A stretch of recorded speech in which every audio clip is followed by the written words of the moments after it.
Hi everyone, welcome to my channel. In this episode, we're going over my tips, tricks, and hacks in both Lightroom and Photoshop. These are kind of on the top of my list of things that I use almost every day, and I'm excited to go ahead and show you what it is that I can do. So let's get started. If you're new to this channel, my name is Shannon, and I'm a full-time photographer in beautiful British Columbia. Whether you're here to learn, be inspired, or simply enjoy some stunning visuals, you've come to the right place. Subscribe to my channel if you want to see more videos like this. Oh, she's a beauty. Okay, I'm going to start off in Lightroom, but we're going to go over to Photoshop here in a bit, and there's plenty of tools and techniques over there, so stay tuned for that. First image here, doesn't look like there's any issues, but there's actually a lot of dust spots that are scattered throughout this whole shot here. And instead of having to kind of zoom in and look around the sky here, and you can see one just up here, one down over here, you can go up into Lightroom here. They have this little drop down feature called remove. They've got a couple of different modes here: remove tool, heal, brush. If you go down to visualize spots here and you click on that, you can now see the little dust spots here, and you can actually click on them and remove them. Next is buildings. Anytime we have a wide angle lens or the building is nice and tall, when we're taking a photograph of it, it looks like it's tilting away and it's distorted here. If you're shooting commercial, architectural, this is the first thing to correct. Most architects and commercial companies, they don't want to see the buildings kind of tilting back. They want to see nice straight vertical lines.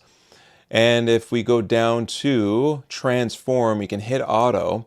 It does an okay job, but it's still not correct. So we want to go over to guided, and you want to pick two sides of the building, furthest away the best, and draw your lines. If you have to do it closer, fine, but the further away, it's better because it just shows the extreme in that distortion from your lens. So we could pick right here. Here's one. Here's the other. Bada boom, it corrects it. Now, if your lens is a little bit off, like if you're not completely horizontal or level, then you might want to also do two more. One for the bottom here, if you have like bricks, like I have here, the steps. And then maybe for the very top, we can pick the very top line here. And it'll just correct everything and box it so everything is nice and parallel and perpendicular with those lines that you've added. Next, we just need to crop in.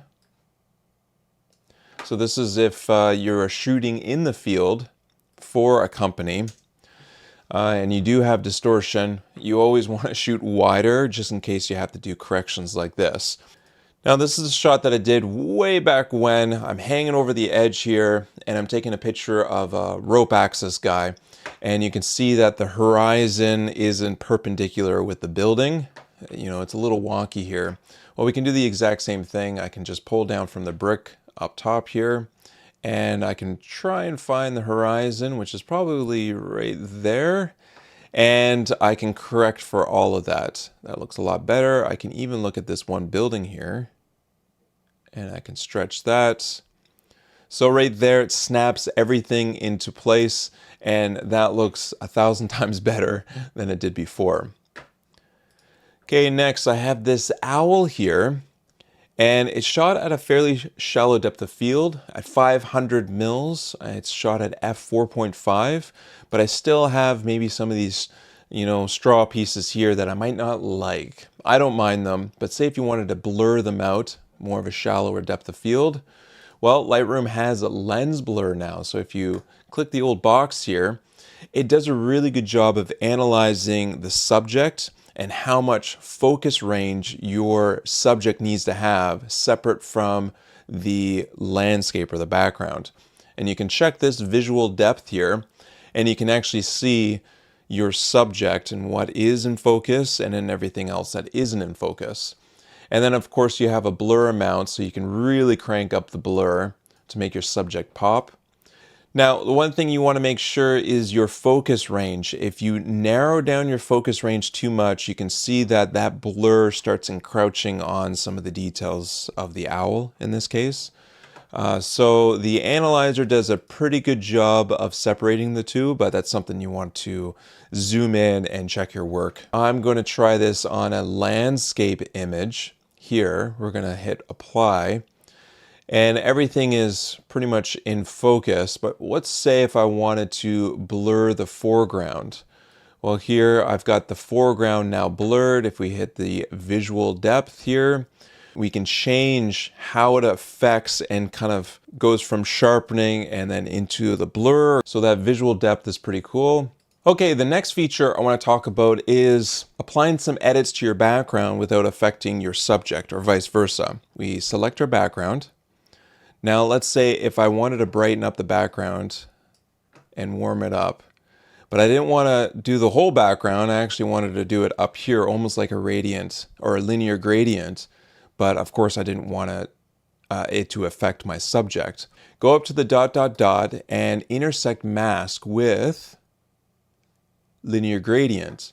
So now when I pull my linear gradient here, you can see that it's just affecting the background up in that one corner here where I wanted it to.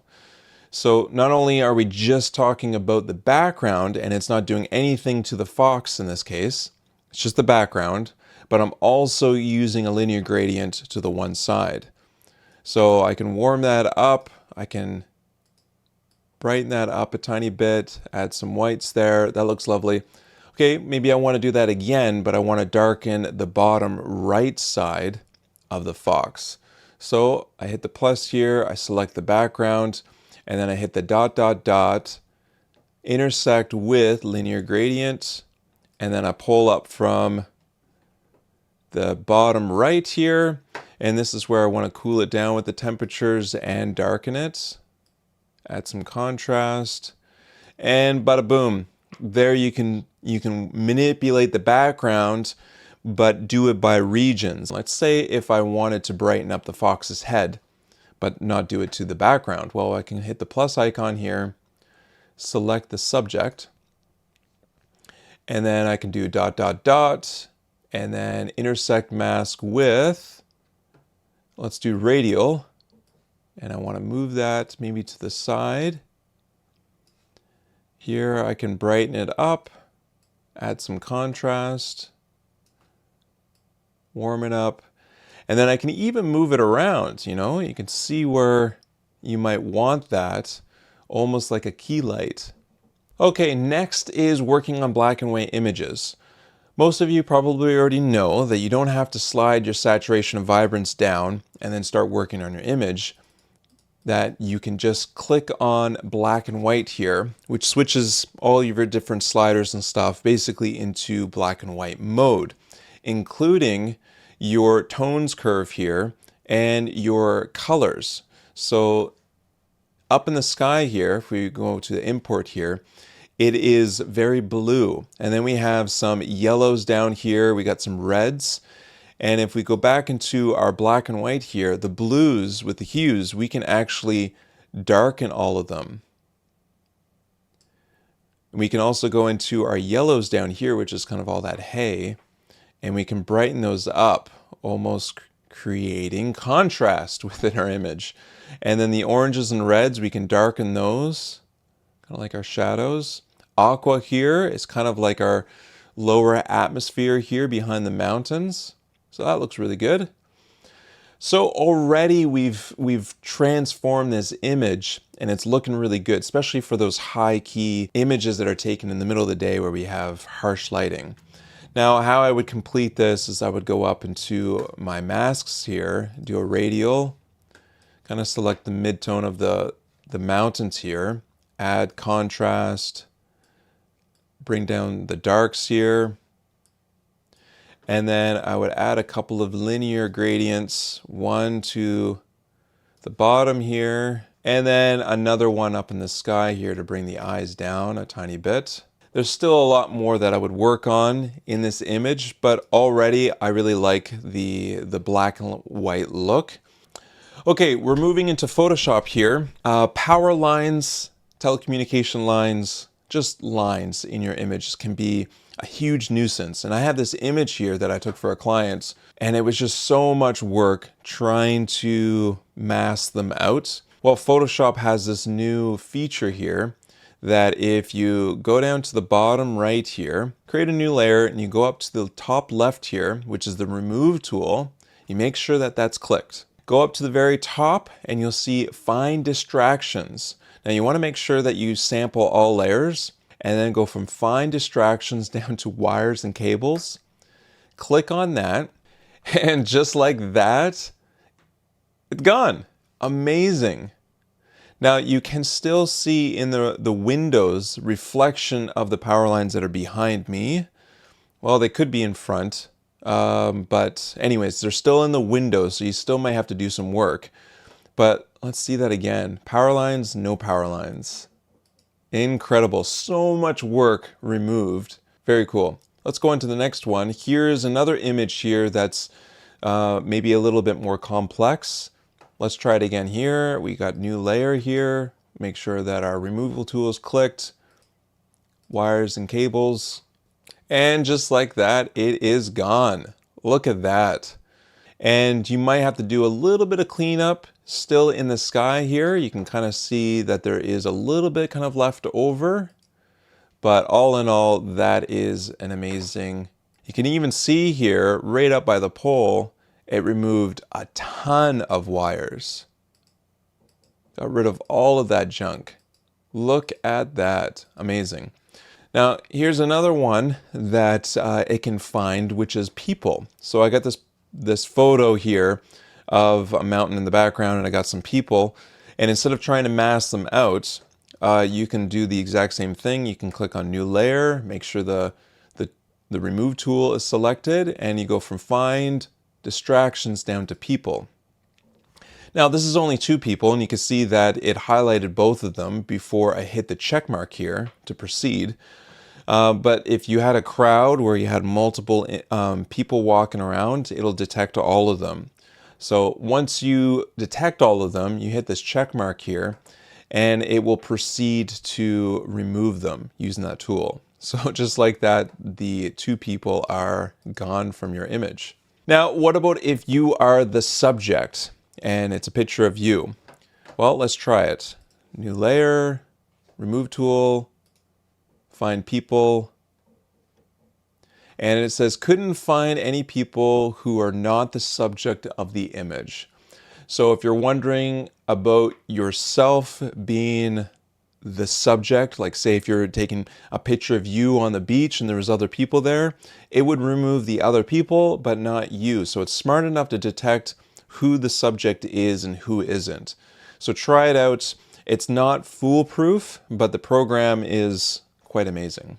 So the next technique, I did a whole separate video just on these 2 techniques. So I'm going to go through them quite fast here, but if you're really inspired and you wanted to know more about it, I got a video that looks like this that you can check out. But what we're going to do is we're going to add adjustment layers. So I'm going to go up to a solid color here, but I'm going to pick a color here in Photoshop. It's kind of like a sunset color. And then I'm going to change the feature of that color to be a color dodge. So, you know, dodge and burning, so that's brightening and darkening your image. Well, I am using color dodge, which applies the color that I selected and it brightens it up. Color dodge. It's great. So here you can see the change that it made. It had a whole bunch of pop, it brightened everything up, and it applied some color to it. So we got this color dodge here. I'm going to hit Command I to invert and conceal that. And I'm going to take a white paintbrush and I'm going to paint in that adjustment that we just made. But that looks amazing. Now we can also do that for our shadows. So I like warming up and brightening the highlights, and I like darkening and cooling down the shadows. So if I go back down to my adjustments layer, hit a solid color, I'm going to pick blue, and it's going to be quite a dark blue here. And I'm going to go from normal down to soft light. And you can see it really darkens the image. make sure that this mask, this layer mask, instead of white, which is revealing everything, we're going to hit Command I, which inverts it. And then it's just going to be darkening everything. And I can darken sort of the areas that I want quite dark. Maybe the background.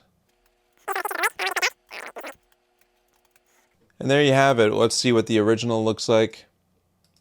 And that's with those 2 adjustments applied. Again, there's this whole video here. You should check it out if you haven't. These tools are great. So that's soft light and color dodge. Use them. They're awesome. Okay, we have our last image here, and this is the raw file. So there's not a whole lot of saturation here. So the first thing I'm going to do is bring up the saturation and vibrance. There we go. Next, I'm going to apply those 2 things that we learned about, which is the solid color, and we're going to pick something that's quite warm here. And we're going to go down to color dodge here. And I'm going to paint in this color dodge into where the highlights would be. And then we're going to go down to solid color. We're going to pick a blue here. Go from normal down to soft light. And I'm going to paint in some of the backgrounds.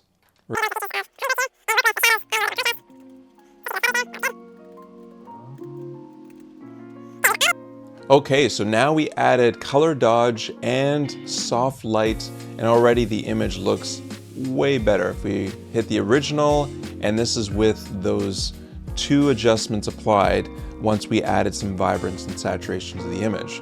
All right, and so that is my list. Are these features and techniques that you use in your workflow? What is something that I need to add to my workflow? Let me know down in the comments.